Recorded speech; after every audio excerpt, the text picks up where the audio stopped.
Alors bonjour à tous, bienvenue sur dailyfx.fr, bienvenue au point de marché Good Morning Euro-Dollar. Nous sommes le jeudi 24 septembre 2015, il est 9h16. Un point complet sur l'US Dollar Index et l'impact sur les paires majeures sur le marché des changes. Alors sachez simplement qu'aujourd'hui le marché va se focaliser sur les statistiques macroéconomiques américaines. Alors bien sûr, le thème du ralentissement économique en Chine, de la demande chinoise, du prix des matières premières, et puis maintenant du scandale microéconomique Volkswagen, tout ça reste en trame de fond, je dirais, pour les marchés financiers. Aujourd'hui, moi, ce qui m'intéresse sur le marché des changes, c'est le comportement du dollar américain. Le dollar américain qui a bien progressé dans le sillage la semaine dernière de la Réserve fédérale des États-Unis, qui a tout simplement inclut dans ses perspectives macroéconomiques le risque que représente le ralentissement de la demande chinoise, et pourtant le dollar a progressé. Le dollar a progressé parce que le marché a raisonné de la façon suivante: si la Fed abaisse ses perspectives macroéconomiques, ce sont les banques centrales concernées par un cycle économique le plus faible qui sont à même, là aussi, de renforcer leurs mesures de soutien monétaire. Donc au final, le marché a vendu depuis, notamment l'euro qui s'est stabilisé hier, ce qui a mécaniquement soutenu le dollar américain. D'autre part, quand bien même la Fed ne relèverait pas ses taux cette année, elle reste toujours la seule banque centrale pour laquelle le marché spécule sur une telle action. Alors, l'introduction elle sera rapide, vous avez eu le temps de lire l'avertissement sur les risques liés au trading. Bon, hier, on a pris connaissance des indices préliminaires PMI dans le secteur manufacturier pour la Chine, tous les pays de la zone euro et les États-Unis. La Chine, c'était moins bon qu'anticipé. Le taux de change AUD-USD a d'ailleurs chuté. J'en parlerai dans ce point de marché, puisque là, vous assistez au Good Morning Euro-Dollar. Je parle des actifs suivants: l'US Dollar Index, l'Euro-Dollar, l'USD Yen, l'AUD-USD, le NZD-USD, l'USD-CAD. USD-CAD 1,3350, c'est fait. C'était la cible que je défendais depuis un certain temps. Peut-on la dépasser? Eh bien, figurez-vous que j'ai le sentiment que le pétrole est en train de céder. Il y a des cassures intraday qui méritent d'être confirmées, mais qui peuvent exercer une pression sur le dollar canadien. Le point dans un instant. Sans oublier le GBP USD et puis c'est tout, hein, je crois qu'on les a fait. Ok, donc le PMI manufacturier hier au sein de la zone euro, bon en France, mauvais en Allemagne. Bon, c'est un peu dans l'air du temps, je dirais, avec notamment le scandale Volkswagen. Et enfin aux États-Unis, l'indice PMI manufacturier qui a battu les attentes hier après-midi. Pourtant, le dollar américain temporise. Nous allons voir quelles sont les raisons techniques qui amènent à voir ce dollar américain cesser de progresser à court terme. Aujourd'hui, le point de marché Wall Street Insider aura lieu à 14h15 pour la raison suivante. Vous avez sous les yeux le calendrier économique dailyfx.fr en date du 24 septembre. Le marché attend à 14h30 l'évolution mensuelle des commandes de biens durables aux États-Unis. Et autant vous dire que le consensus est pessimiste, puisque le marché se projette sur un taux de croissance négatif, moins 2,3%. C'est la statistique macroéconomique à importance forte de ce jeudi 24 septembre. Voilà donc pour l'introduction. Brièvement, vous avez hier pu suivre la conférence de presse de Mario Draghi devant la Commission européenne à Bruxelles. Bon, la Banque centrale n'exclut pas d'étendre son QE, mais elle n'a pas non plus voulu griller toutes ses cartouches. Alors, elle explique que pour le moment, elle ne voit pas de raison de modifier ses perspectives d'inflation qu'elle a récemment mises à jour. Donc, la Banque centrale a plutôt permis à l'euro de se stabiliser hier. 4 minutes d'introduction fondamentale, maintenant les graphiques. L'US Dollar Index de FXCM, un mouvement haussier qui est en train, je dirais, de se terminer, en tout cas pour ce qui est du court terme. Une belle phase haussière depuis le piège baissier du 18 septembre dernier, la Réserve fédérale des États-Unis, depuis une succession de signaux techniques positifs, des cassures de résistance, une ligne de tendance haussière qui guidait la progression des cours. Rappelez-vous hier ma vue de marché, je défendais l'appréciation de l'US Dollar Index tant que les cours se maintenaient au-dessus de la ligne de tendance. Alors, qu'en est-il ce matin? Eh bien, la ligne de tendance n'est plus défendue. Pire, elle est brisée. Lorsqu'on brise une ligne de tendance, cette tendance justement change. Le marché est donc neutre. Admettons tout de même la résilience de l'US Dollar Index, puisque il y avait ici une belle divergence en intraday qui n'a fait que ralentir la progression des cours. Quand bien même le timing n'est plus à l'achat du dollar américain, on rentre probablement dans une phase assez neutre, pas évident d'ailleurs d'en déterminer les contours chartistes, mais je pense que nous pourrions nous installer par exemple dans ce range ici sur l'US dollar index de FXM. En tout cas, si vous avez profité depuis 6 séances maintenant de l'appréciation du dollar américain, eh bien clairement il faut prendre ses bénéfices, sachant que cet après-midi les commandes de biens durables pourraient pénaliser le dollar US. Alors c'est pas certain, on verra bien d'ici là comment les cours vont se comporter, mais j'adopte ce matin une vue de marché neutre. Elle a été directionnelle jusqu'à présent, aujourd'hui elle est neutre. La neutralité c'est aussi un vrai choix. Voilà donc pour l'US dollar index de FXM, maintenant les paires majeures et je vais commencer par le taux USD CAD. Alors l'USD CAD, mon propos était le suivant. Une anticipation positive au-dessus du support à 1,3224 pour viser les sommets annuels à 1,3352 dollars canadiens.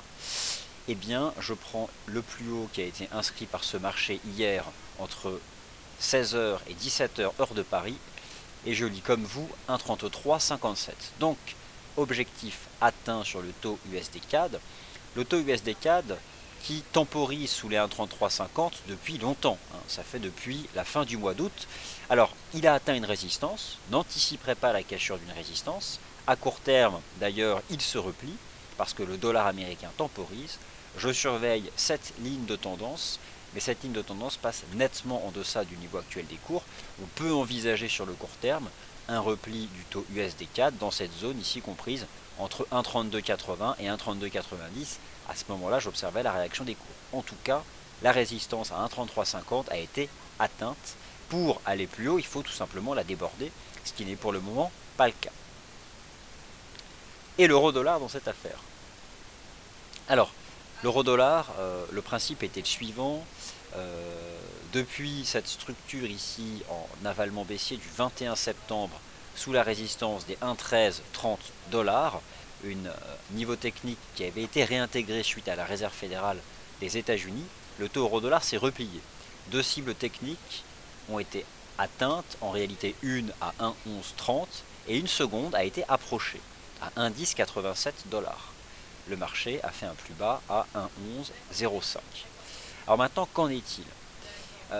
Je vois venir la question, y a-t-il en intraday une structure en épaule, tête, épaule, inversée ? Il y a bien sûr la forme chartiste de la figure. C'est envisageable pour la raison suivante, l'US dollar index temporise et hier, Mario Draghi, qui n'a pas exclu d'étendre son programme de quantitative easing, s'est surtout dit pour le moment pas pressé. La Banque Centrale Européenne ne souhaite pas se précipiter et griller toutes ses cartouches sous prétexte qu'il y a à court terme des turbulences dont d'ailleurs on ne peut pas mesurer l'amplitude en termes de coûts pour le groupe Volkswagen. Alors la Banque Centrale Européenne laisse la porte ouverte mais ne donne pas pour le moment davantage de détails, ce qui a entraîné des rachats de short sur l'euro. Des rachats de short après un marché qui a perdu environ 300 pips depuis la réserve fédérale des États-Unis. Ça c'est pour l'histoire. Maintenant le marché. Un niveau technique m'intéresse, le marché le teste actuellement. 1,1214 dollars. Pourquoi 1,1214 dollars c'est important ? En effet, si vous formulez l'hypothèse chartiste d'une pattern en épaule, tête, épaule inversée, c'est la ligne de coup. Alors si cette ligne de coup est débordée, avec un dollar US qui temporise avant les commandes de biens durables, quelle cible peut atteindre ce matin le taux de change euro-dollar ? Eh bien 1,1270.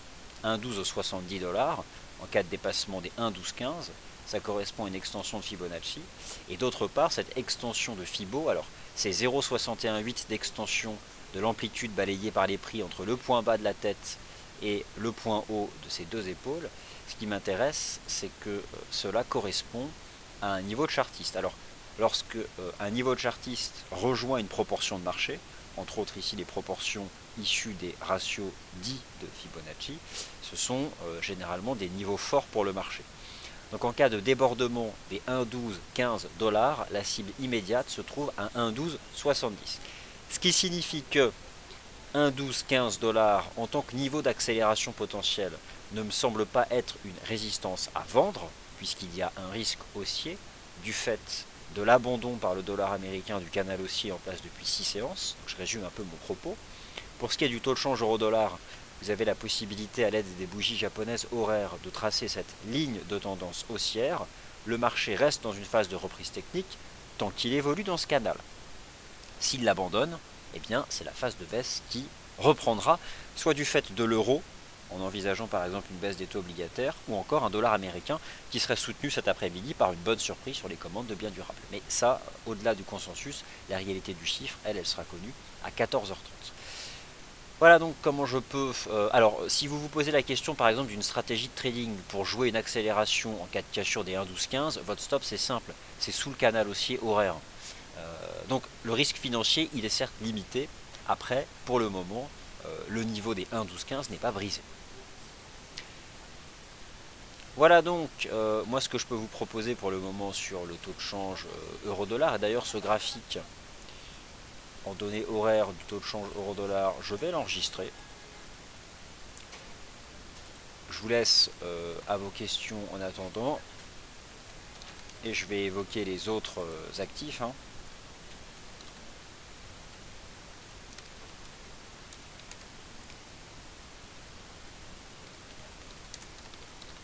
On va regarder la UD-USD, l'USD-Yen.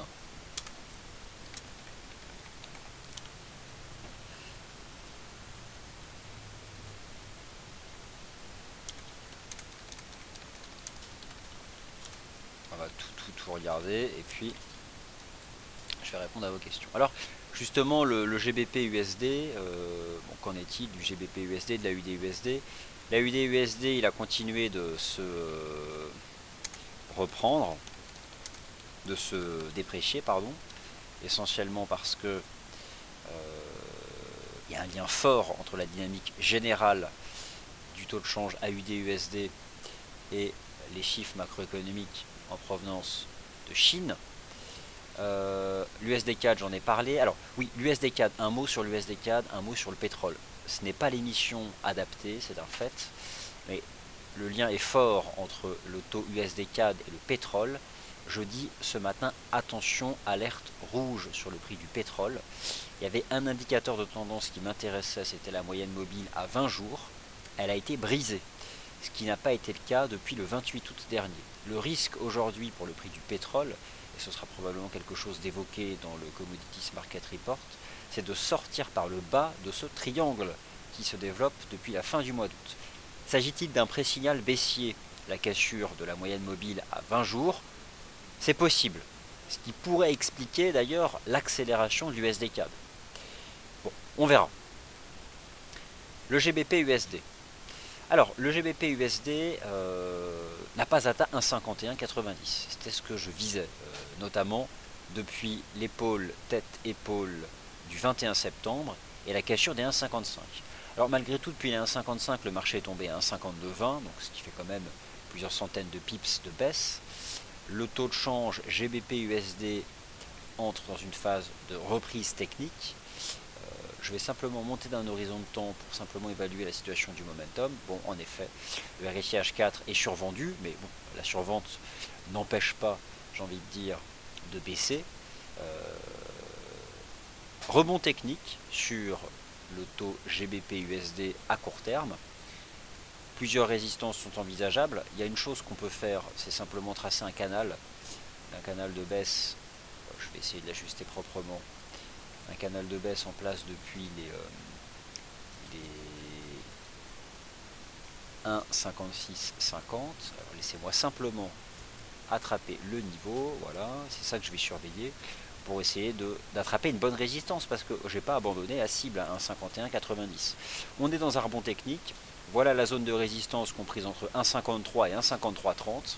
La ligne de tendance, c'est dans cette zone ici que je vais chercher une résistance sur le GBP USD. Pour le moment, je pense que le GBP USD il fait un pullback vers 1,5330. 1,5330, c'est véritablement donc la grosse résistance ici sur le GBP USD. Donc c'est vraiment ça qui va m'intéresser. Alors bon, l'USD Yen, pas grand chose à en dire hein, du taux USD Yen, c'est un range, un triangle, un range dans le range, un rectangle dans le triangle, 119,70, 120,23, rien à dire. La UD USD, c'est la perfection de la dynamique baissière. Je confirme et réitère ma cible à 0,6950 et à 0,69 $. Ce marché a donné un signal de vente majeur le 22 septembre à la réintégration d'un canal haussier baissier dont il avait tenté de sortir par le haut. Le taux de change AUD-USD a construit une structure en épaule, tête-épaule. Il a cassé la ligne de coup le 22 septembre.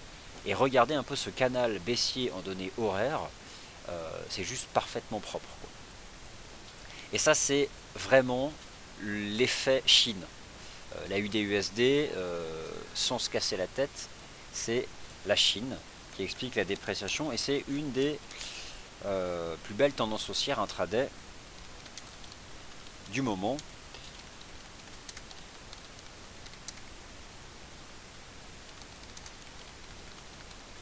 Voilà, la meilleure du moment. J'en profite pour partager en même temps que je parle les charts, comme ça vous les avez et vous pouvez, s'ils vous intéressent, les retrouver dans la section Twitter. Et puis voilà.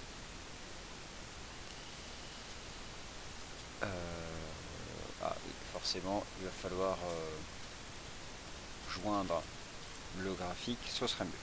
Ok, donc maintenant je vais regarder vos questions-réponses. J'allais dire questions-réponses.